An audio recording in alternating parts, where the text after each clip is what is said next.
Richard kaplaga ngahan babu konsili aduga nang kanu hona jabado isol mana ubiduna joy jane ki nang henduna nang fourth position yaure ngahan barau man bagi masadu lepa phongamda lemai de famthar e aibo koi noi sibo bai asengi ai papagi Karina tauribadu mangla taibangla mata sengna khangdre nganba mapagi photo do lokthaduna kolaga Papa nacha mai pai papa ki ning bathunglani papa na nacha bu yeng lapro nacha ki mata usi papa na hu bro nganba mama ki manakta amuk chelaktuna Mama ai mai pai me mo oi kedore Papa gi ning bathunglani aduga papa gi lamansu ai singi ko mama ahumdu tasinging bangamdre mama nang kumo ai gi papa do macha ai gi nungai ba pause khangamgadra mama nang gi haraudro mama nang gi antaduna nachagi ko mai sing lo kai to bage amuk ahumdu da onsinduna Bye. Aigi papa di kadai. Aigi papa na ai punya long gadra. Macha aigi asu ngai ba mikup sida. Makoi animang amata rau dra basikai gino. Ayo bye. Beli ki masada paiduna. Ayo beli. Nang nai ki badai. Aigi papa na macha aigi ngai ba mikup se. Pamangani haidana. Richard na Papa na nangge sok nungai ba mikup se nong dol tak tiki lechin bong payam doktuna soidini yem gani ngan ba mukchat kiduna sana tong bagi mong phamda khuru kunduna Papa nacha mai pe Papa ki ning bathuale nang halo khigi thongduna sumle no se ogalo Papa amadi mama ki arau bagi mai tongda Nacha, mit peni hing sake. Nacha ki nungai basi uraga. Lairam lenda, ina laiba oyuko papa. Ahumdu mabu tanarakpani. Adubu ngan bagi matawduda thamoy kaina kapli. Belik na. Ngan ba? Laimayda makut adu nanduna. Tumo, waramani. Angaw ba ibu sena pata? Potaro.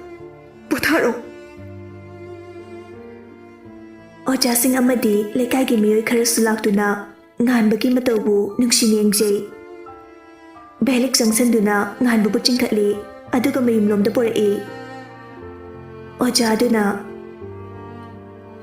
Noi di gaidi lae Thoirembana Sir Richard ekoini na first division da aduga Belik na second yaure Belik tubu kamay tawrino ni mana Ngan boy de lebado mana namba tawri aduna kaya padre sir aduna ni Oja adu Soram phongdoklaga Ngan bagisu noi netana mabu yang sinbinaba kanas leite Aikoisu yung pubani na toyne lakpasu ngamde Laikai gi mawamana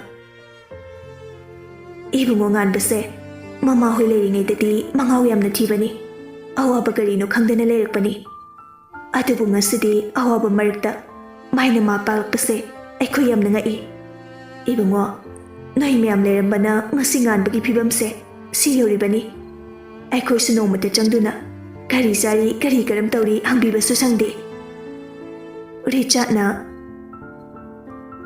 ine nganbagi hona jamani Aikodi suknadangi magi mating pangkibani thongna dudang hapibani mana tumba chada khangda hona chekibagi mahine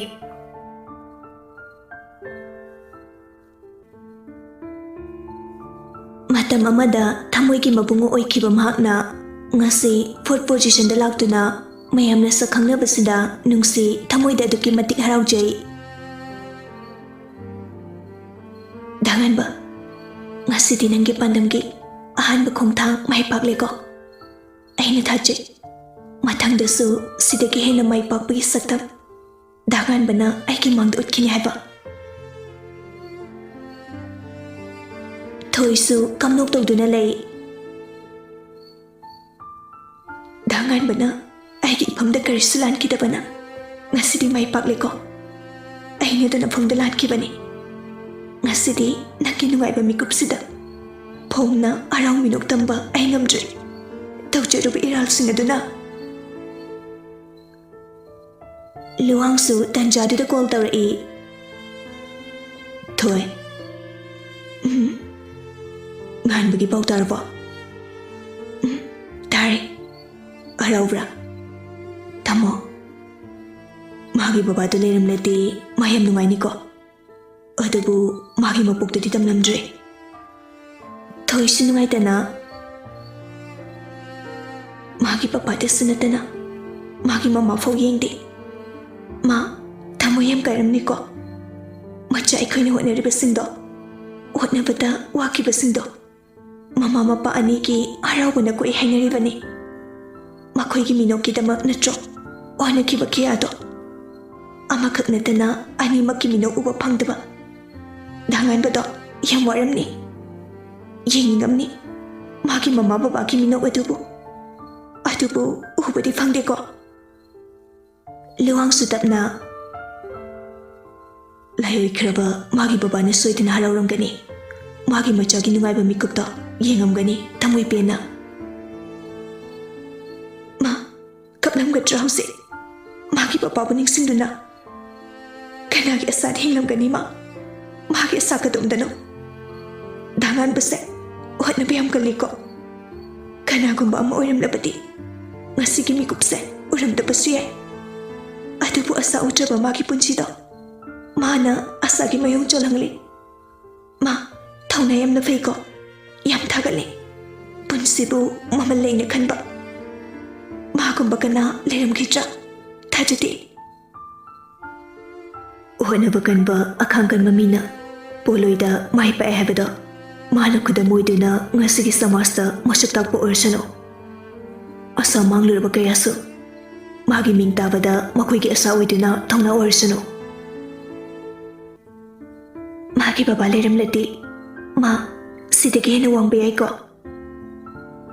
ꯊꯣꯏ, ꯑꯋꯥꯕ ꯃꯁꯛ ꯈꯪꯂꯕ ꯃꯤꯅ ꯍꯣꯠꯅꯅꯤꯡꯕꯒꯤ ꯃꯌꯣꯜ ꯆꯣꯡꯕꯅꯤ꯫ ꯑꯋꯥꯕ ꯅꯨꯡꯉꯥꯏꯇꯕ ꯊꯃꯣꯏ ꯀꯥꯏꯕ ꯊꯧꯗꯣꯛ ꯑꯃꯅ ꯑꯁꯤꯒꯨꯝꯕ ꯃꯤꯁꯛ ꯊꯣꯛꯄ ꯃꯤ ꯑꯃ ꯑꯣꯏꯕꯗ ꯆꯥꯎꯅ ꯃꯇꯦꯡ ꯄꯥꯡꯏ꯫ ꯁꯤꯡꯅꯕ ꯄꯥꯟꯗꯝ ꯑꯃꯅ ꯃꯥꯒꯤ ꯕꯕꯥꯒꯤ ꯅꯤꯡꯕ ꯊꯨꯡꯍꯟꯗꯕ ꯌꯥꯗꯦ ꯍꯥꯏꯕꯒꯤ ꯑꯁꯥ ꯑꯃꯗ ꯃꯥꯅ ꯑꯁꯤ ꯌꯧꯈꯤꯕꯅꯤ꯫ ꯍꯣꯏ, ꯀꯅꯥꯒꯨꯝꯕ ꯑꯃꯗꯤ ꯁꯨꯃꯥꯏꯅ ꯑꯋꯥꯕ ꯑꯃꯠꯇ ꯂꯩꯇꯅ ꯍꯣꯠꯅꯕꯁꯨ ꯌꯥꯎꯏ꯫ ꯑꯗꯨꯕꯨ ꯉꯥꯟꯕꯗꯤ ꯑꯋꯥꯕ ꯀꯌꯥꯗꯨꯅ ꯃꯥꯒꯤ ꯁꯥꯐꯨ ꯑꯣꯏꯈꯤꯕꯅꯤ꯫ ꯃꯥꯒꯤ ꯑꯁꯥꯗꯤ ꯃꯥꯒꯤ ꯃꯃꯥꯕꯨ ꯃꯃꯣꯟꯅꯣꯛꯅ ꯊꯝꯕ ꯑꯁꯤꯅꯤ꯫ ꯉꯥꯟꯕ ꯑꯁꯤꯗꯒꯤ ꯍꯦꯟꯅ ꯃꯥꯏ ꯄꯥꯛꯂꯛꯈꯤꯅꯤ ꯍꯥꯏꯕꯒꯤ ꯊꯥꯖꯕ ꯂꯩ꯫ ꯊꯥꯏꯅꯗꯒꯤ ꯃꯥꯁꯦ ꯃꯔꯤꯡꯖꯦꯟ ꯈꯥꯕ ꯑꯉꯥꯡ ꯑꯣꯏꯕꯅ ꯍꯧꯔꯛꯄꯅꯤ꯫ ꯑꯗꯨꯅ ꯄꯥꯝꯂꯤꯕ ꯄꯥꯟꯗꯝꯗꯣ ꯐꯪꯗꯅ ꯃꯥ ꯇꯣꯛꯂꯣꯏ꯫ ꯃꯥꯏ ꯂꯩꯗꯨꯅ ꯆꯦꯜꯂꯣꯏ ꯍꯥꯏꯕ ꯑꯩ ꯈꯪꯏ꯫ ꯑꯈꯥꯡ ꯀꯟꯕ ꯃꯥꯒꯤ ꯃꯊꯧꯅꯥꯅ ꯑꯐꯕ ꯑꯣꯏꯁꯅꯨ ꯇꯥꯃꯣ꯫ ꯀꯔꯤꯒꯨꯝꯕ ꯑꯩꯅ ꯃꯥꯕꯨ ꯑꯩꯒꯤ ꯏꯅꯥꯎ ꯑꯃꯒꯨꯝ ꯇꯁꯦꯡꯅ ꯅꯨꯡꯁꯤꯕ ꯇꯥꯔꯕ ꯃꯥ ꯃꯥꯏ ꯄꯥꯛꯄ ꯑꯣꯏꯁꯅꯨ꯫ ꯑꯩꯅ ꯏꯁꯣꯔꯒꯤ ꯃꯐꯝꯗ ꯊꯃꯣꯏ ꯁꯦꯡꯅ ꯅꯤꯖꯔꯤ꯫ ꯉꯥꯟꯕ ꯃꯇꯤꯛ ꯆꯥꯕ ꯃꯤ ꯑꯣꯏꯗꯨꯅ ꯃꯥꯒꯤ ꯃꯃꯥꯕꯨ ꯅꯨꯡꯉꯥꯏꯅ ꯊꯝꯕ ꯉꯝꯕ ꯑꯣꯏꯔꯁꯅꯨ ꯍꯥꯏꯅ꯫ ꯊꯣꯏ ꯇꯅꯤꯛ ꯅꯨꯡꯁꯤꯅ ꯀꯧꯖꯔꯛꯏ꯫ ꯊꯝꯃꯣ, ꯀꯩꯒꯤꯅꯣ ꯅꯪꯅ ꯑꯁꯨꯛ ꯐꯔꯤꯁꯦ? ꯀꯞꯀꯅꯨ, ꯀꯞꯀꯗꯕ ꯅꯨꯃꯤꯠ ꯅꯠꯇꯦ꯫ ꯉꯁꯤꯗꯤ ꯍꯔꯥꯎꯒꯗꯕ ꯅꯨꯃꯤꯠꯅꯦ꯫ ꯅꯨꯡꯁꯤꯀꯣ, ꯃꯇꯝ ꯑꯃꯗ ꯃꯈꯣꯏꯅ ꯕꯨꯂꯦꯠ ꯑꯃꯃꯝꯒ ꯂꯝꯕꯤꯗ ꯆꯠꯇꯨꯅ ꯃꯤ ꯈꯔ ꯈꯠꯅ ꯅꯨꯄꯤ ꯈꯔ ꯂꯛꯅ ꯇꯧꯔꯒ ꯂꯩꯔꯝꯕꯗꯣ꯫ ꯃꯇꯝꯒꯤ ꯑꯍꯣꯡꯕꯅ ꯉꯥꯟꯕ ꯉꯁꯤꯗꯤ ꯋꯥꯈꯜ ꯃꯄꯨꯡ ꯐꯥꯔꯛꯇꯨꯅ ꯑꯐ ꯐꯠꯇ ꯃꯁꯛ ꯃꯨꯟꯅ ꯈꯪꯂꯛꯇꯨꯅ ꯃꯗꯧ ꯂꯦꯞꯆꯕ ꯉꯝꯅꯕ ꯈꯣꯡꯊꯥꯡ ꯊꯥꯡꯕ ꯍꯧꯈ꯭ꯔꯦ꯫ ꯃꯍꯩ ꯄꯥꯛꯄꯒꯤ ꯑꯍꯥꯟꯕ ꯈꯣꯡꯊꯥꯡ ꯃꯍꯩ ꯄꯥꯛꯇꯨꯅ ꯃꯥꯒꯤ ꯄꯄꯥꯒꯤ ꯅꯤꯡꯕꯁꯨ ꯊꯨꯡꯍꯜꯂꯦ꯫ ꯊꯣꯏ ꯇꯁꯦꯡꯅ ꯉꯁꯤꯗꯤ ꯊꯃꯣꯏꯗꯨ ꯐꯥꯖꯤꯟꯕ ꯉꯝꯗ ꯀꯞꯂꯤ꯫ ꯗꯥꯉꯥꯟꯕꯅ ꯑꯁꯨꯛ ꯃꯔꯥꯏꯕꯛ ꯊꯤꯔꯤꯁꯤ ꯀꯩꯒꯤꯅꯣ? ꯃꯄꯥ ꯑꯃꯒꯤ ꯃꯤꯅꯨꯡꯁꯤ ꯍꯥꯏꯕꯗꯣ ꯃꯥꯁꯨ ꯃꯄꯣꯛꯁꯤꯕꯒꯤ ꯐꯪꯂꯔꯣꯏꯀꯣ, ꯑꯩꯒꯨꯝꯅ ꯃꯥꯁꯨ꯫ ꯑꯗꯨꯕꯨ ꯑꯩꯒꯤꯗꯤ mamana aiki awa nungai mayoknari adubu magi dikatai ayam wai dangan bagi kan bata ayam wai aini si aiduna tamo nangai bulana kanuko miyoi bagi minung sidune aini magi mapamda uli base luwang mamonok na thoi aiki silana kan baliti aishu magi punsido iham nungai ti adubu magi mamado soidana hanagum miron tarakini asing bagi tarakitra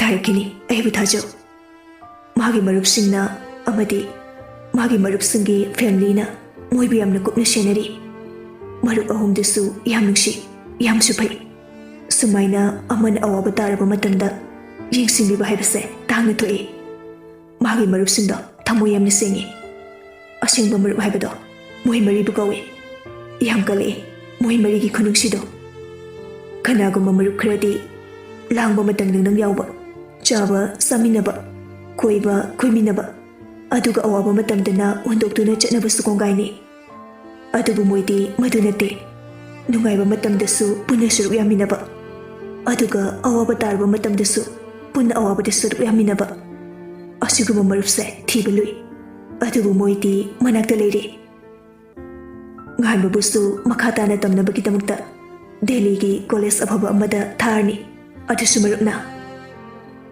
magi mamagi dama kari ki wari makhoi marup ahum leisidi Richard ki mama manasu yam phajana loina bi hai aduga thoirembasu magi babagi business ta masu yawe aduna sale gina mana putuka daba male belix adu mangai yamwana chenduna nganbagi damak to honai hai naksi moy humse da belixu mangau khara thirasu mabukti yam phabani fazaba asingba wahi hai baitaba moigi haningbado fazaba wahida onthok baitaba usitaba karimnaba mongdo onduna haiba aduna makhoibu fattaba sengsaba miyoina uba moigi masak muna khangba minadi moise yam nungsine soni aikhoina khangbasidi khrakakni aikhoina moigi saklongi marumda leiriba sakpham ado khangdokna bhona khidi khangsu khangkhidi pumnama aikhoigi iralni masak khangdana aranbada khankiba aikhoina mi ama yengbada mi adugi afaba karino khangdana aikhoina mitta uriba fattaba saktam du khak khangi mi amana afaba tawa matamdadi masak khangnaroi aduga fattaba tawraba miyambu mana khangnaba mi punpunduna mi wangangnaba masini mihoiba aikhoigi gul aisu haujita moigi mong khangi hanadi moibu lana khan kharsu thoi aikhoini gi soiba wari khar sanasida moigi emotional wari sum tor leri aise pakhanga ma selectri kei malino ne hanu hanagi wakhal sumalapa hanu rabute ai bu hanu re kaina hanu bu hanu dro me pakhang train lauri bani bit leite ba ai tumningi kaino pung 3 ta dangari khande yam boring suri me aine bit le khalai sida tamo mathana sana horo oi thanda kamai sano haino khande ai thamani me de yade ko ngan bagi wari loi kibadaki boring chui kain hari me na oinarka asibo khamde aduga me mu pusle me isu oinari ne nang na khangdi khangdana thoi mamonok le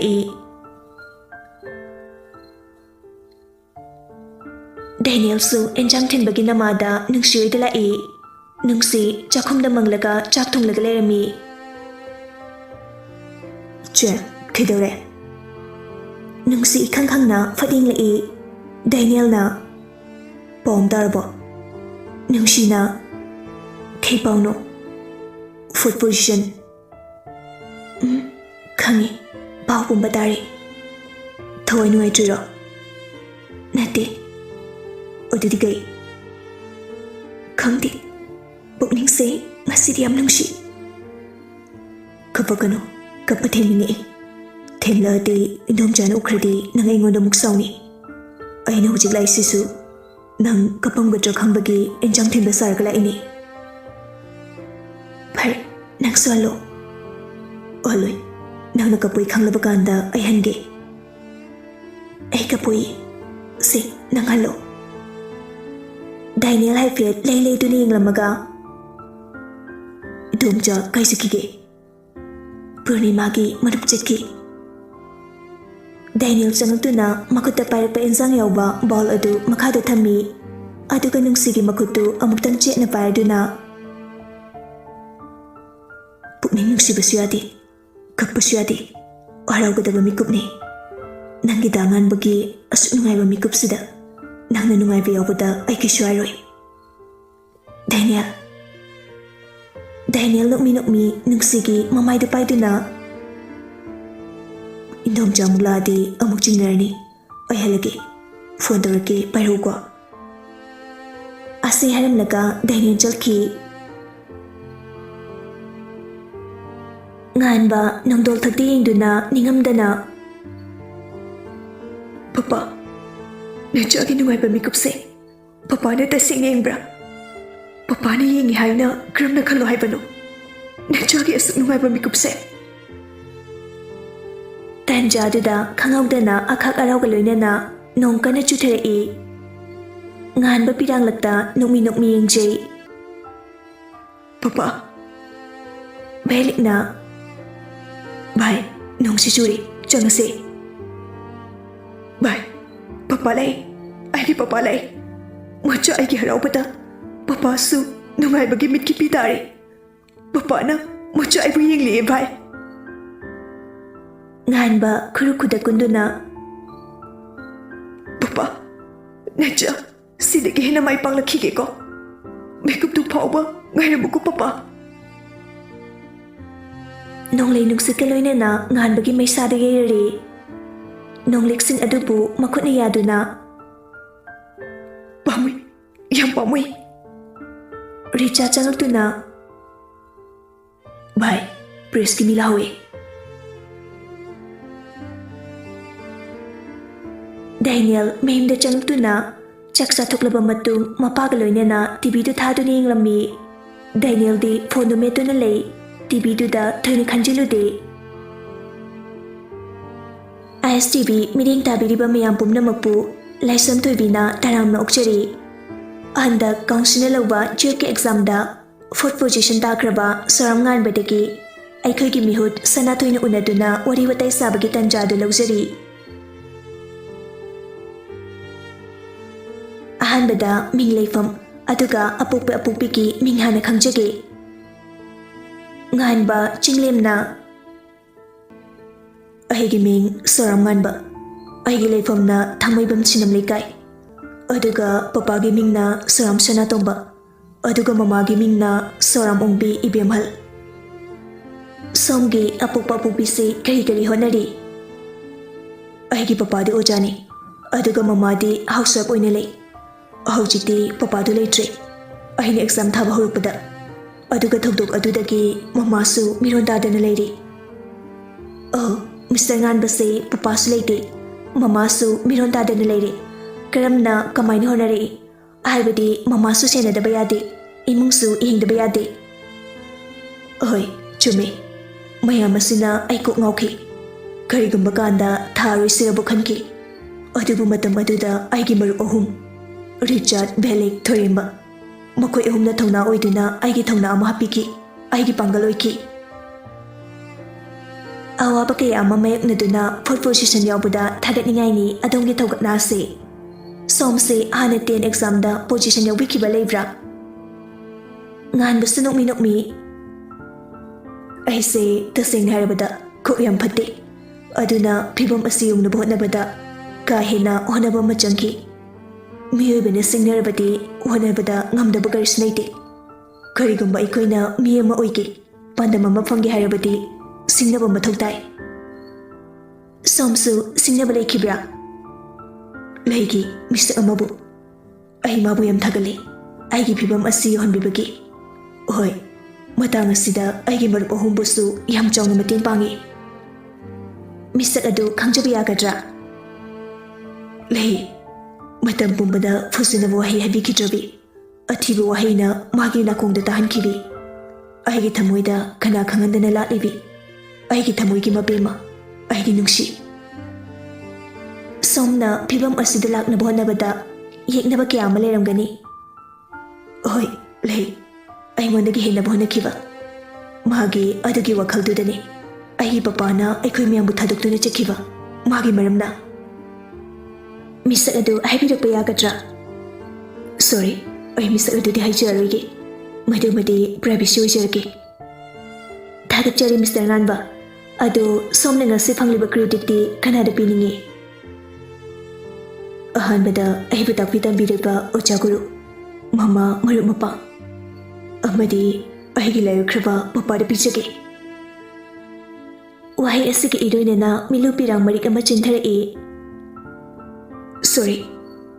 Asi haraga mapi adubu taithoi. It's okay. Ado mayam nayamna khanglinglanggadaba mana somse nongmada pung kya kya Yaiphabi kige. Aina sangliba makai adum pajari. Maramdi mayamdagi ka hena budi fataba oibana. Somgi nungairaba namit asida somda kai fawige.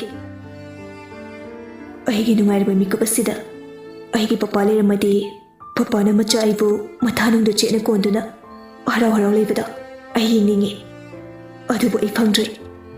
Ngasidi papa bu yamna miss tawi. Aigi papa na macha aibu mi yamna oiba pangkibani. Aigi mama su miron taramlabati. Nganba kapningambagi wangambu pongamdre. Aigi nungairaba mikupsida harau binaba kanasu leitre.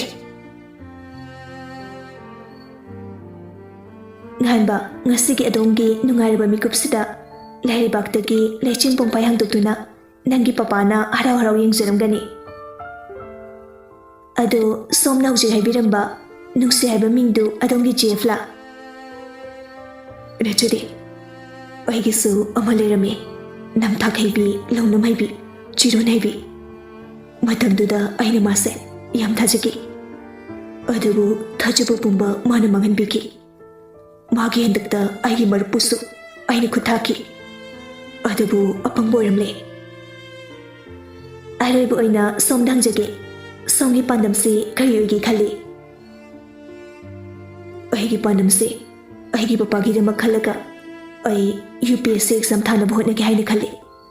Aina pangthokadaba thabak thorum yamna watli. Mamituna ngakning lubani nganbagi machinna thamoigi mabema haikibaduda Daniel masada taram chatli. Joy masada ngakning lai. Daniel mapi ira chenduna leirami. Tasengna somda marup ahumdusu konjenaduna kapli. Nganbagi wahaiduda moigi thamoidu khangpe pethare. Nganbagi interview yengliba Richard ki mama mapa Belik ki mama mapa Tharimbagi mama mapa pumnama kaple.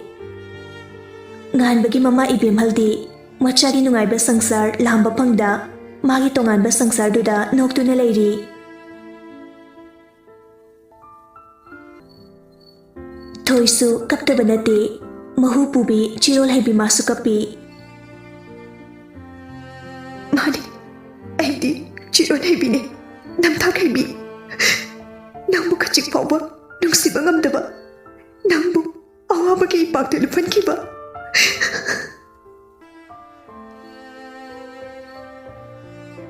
Joy-san thamoidu themjinba ngamdre prok sakpa haibadu ore. Mana 25 position da lakpani. Aduk thina khwetnabadudadi ma masadu khoirang khoisaunare. Phattaba migi haunabi phattabi wakhal hana koktude changai. Aduga interview yenglambadu TV duda sapu kana thili aduga sauna pukhaugatli. Aibu maichiba piba. Nangondagi hen ona khipa pumba aremba tarba. Adudi ayuk sikari toba dai. Nangi asonba mapang amachiba mathau dai. Asonba. Kanada china piraga magi thongna hangani. Kanano. Karigumba ama khangning ningsinglatuna nongmi tawrei usituna. ꯂꯩꯇꯅ ꯃꯥꯒꯤ ꯊꯧꯅꯥ ꯍꯟꯒꯗꯕ ꯑꯇꯩ ꯃꯐꯝ ꯂꯩꯇꯦ. ꯂꯧꯒꯅꯤ. ꯅꯪꯒꯤ ꯊꯧꯅꯥ ꯄꯨꯝꯕ ꯑꯩꯅ ꯑꯩꯒꯤ ꯑꯣꯏꯒꯅꯤ. ꯅꯪ ꯑꯩꯗꯒꯤ ꯍꯦꯟꯕ ꯁꯨꯡꯌꯥ ꯌꯥꯔꯣꯏ.